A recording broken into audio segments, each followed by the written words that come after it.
Welcome to the English Mastery Podcast. Today, we are tackling a problem that frustrates almost everyone: the intermediate plateau. You know the feeling: you can understand movies and read emails, but when you speak, you feel stuck. To help us solve this, we have invited Sarah, a senior language coach, and Ken, a professional who is currently facing this exact challenge. Let's jump right in. Hello everyone, and hi Ken. Thanks for joining me. Hi Sarah. Thanks for having me. I really need your help. I hear that a lot. Tell me, what is the biggest frustration you are facing with your English right now? It is honestly exhausting. I feel like I have hit a wall. I study vocabulary lists, I use flashcard apps, and I watch Netflix in English almost every night. But whenever I get into a real meeting at work, my mind goes blank. I feel like I am stuck at this intermediate level forever. I know the words, but I just can't use them fluently. Ken, that is the classic, intermediate plateau. It happens to almost everyone. The problem isn't that you don't know enough English. The problem is how you are interacting with the language. Let's look at your input first. You said you watch Netflix. Be honest with me. Do you watch it with subtitles? Yes, usually with subtitles in my native language. I just want to relax after work. There is your first hurdle. When you have subtitles on, your brain, which loves to be lazy, will always take the easiest path. You aren't listening to the English. You are reading the subtitles. You are essentially doing a reading exercise, not a listening one. But if I turn them off, I only catch about 60% of what they say.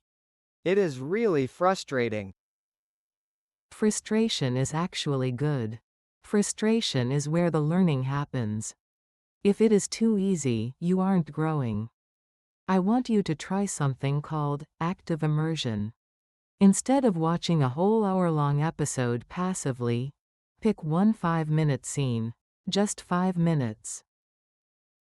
Okay. And do what with it? You need to loop it. First time, watch with no subtitles. Just try to get the general idea. Second time, turn on English subtitles. Pause and look up words you don't know. Check which words go together. Third time, no subtitles again. Listen for the emotion and the speed. Fourth time. This is the hard part. You do the speaking. You mean I just repeat what they say? Not exactly. That brings us to the most powerful technique for fluency: shadowing. I have heard of shadowing. Is it just repeating after the audio stops? No, that is just repetition. Shadowing is more aggressive. You speak simultaneously with the speaker. You act like a shadow following their voice. You mimic their speed, their intonation, and their pauses. You don't wait for them to finish.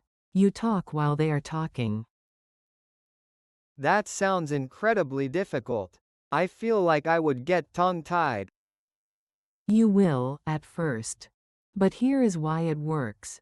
It kills the translation lag. Right now, Ken, when you speak, do you translate in your head first? Yes, all the time.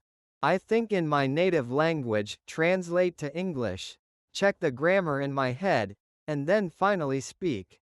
By the time I am ready, the conversation has moved on.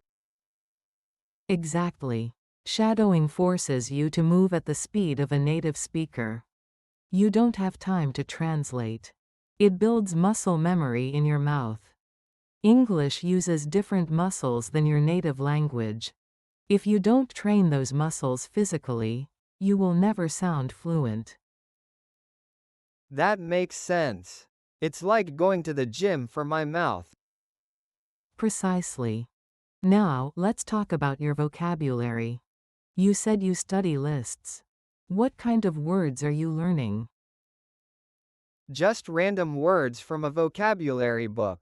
But when I speak, I still use simple words like good, bad, big, or happy.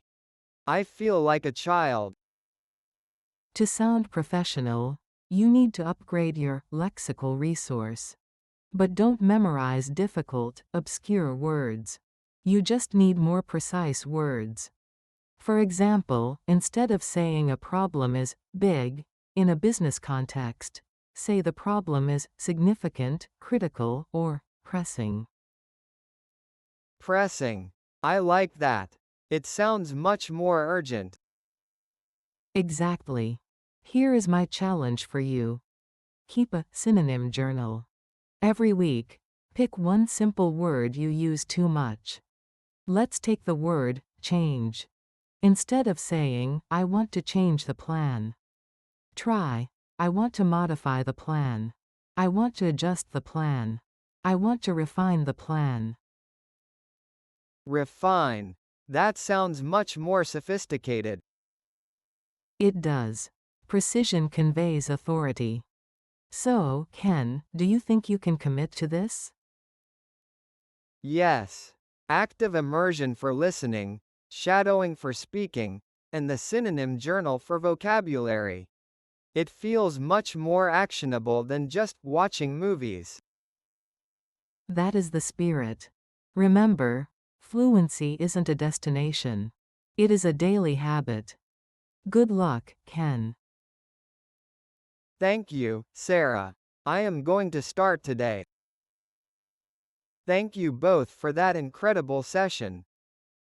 To our listeners, if you want to break your own plateau, try these 3 techniques this week. If you found this conversation helpful, please make sure to subscribe to our channel. Click the notification bell so you never miss a lesson on mastering English. See you in the next episode.